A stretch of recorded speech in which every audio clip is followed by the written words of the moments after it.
When the time for his examination drew near, Malcolm Malcolmson made up his mind to go somewhere to read by himself. He feared the attractions of the seaside, and also he feared completely rural isolation, for of old he knew its charms, and so he determined to find some unpretentious little town where there would be nothing to distract him. He refrained from asking suggestions from any of his friends, for he argued that each would recommend some place of which he had knowledge, and where he had already acquaintances. As Malcolmson wished to avoid friends, he had no wish to encumber himself with the attention of friends' friends, and so he determined to look out for a place for himself.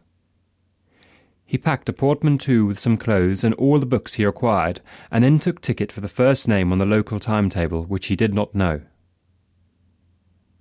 When at the end of 3 hours' journey he alighted at Benchurch, he felt satisfied that he had so far obliterated his tracks as to be sure of having a peaceful opportunity of pursuing his studies. He went straight to the one inn which the sleepy little place contained and put up for the night. Benchurch was a market town, and once in 3 weeks was crowded to excess, but for the remainder of the 21 days it was as attractive as a desert. Malcolmson looked around the day after his arrival to try to find quarters more isolated than even so quiet an inn as the Good Traveller afforded. There was only one place which took his fancy, and it certainly satisfied his wildest ideas regarding quiet. In fact, quiet was not the proper word to apply to it. Desolation was the only term conveying any suitable idea of its isolation.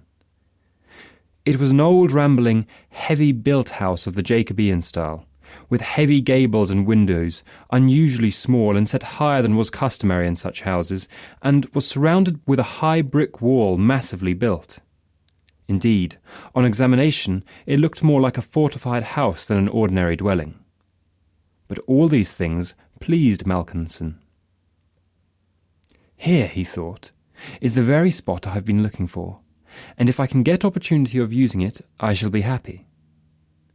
His joy was increased when he realized beyond doubt that it was not at present inhabited. From the post office he got the name of the agent, who was rarely surprised at the application to rent a part of the old house. Mr. Carnford, the local lawyer and agent, was a genial old gentleman, and frankly confessed his delight at anyone being willing to live in the house. "To tell you the truth," said he, "I should be only too happy, on behalf of the owners, to let anyone have the house rent-free for a term of years, if only to accustom the people here to see it inhabited. It has been so long empty that some kind of absurd prejudice has grown up about it, and this can be best put down by its occupation. If only," he added with a sly glance at Malcolmson, "by a scholar like yourself, who wants it quiet for a time." Malcolmson thought it needless to ask the agent about the absurd prejudice. He knew he would get more information, if he should require it, on that subject from other quarters. He paid his 3 months' rent, got a receipt and the name of an old woman who would probably undertake to do for him, and came away with the keys in his pocket. He then went to the landlady of the inn, who was a cheerful and most kindly person, and asked her advice as to such stores and provisions as he would be likely to require. She threw up her hands in amazement when he told her where he was going to settle himself.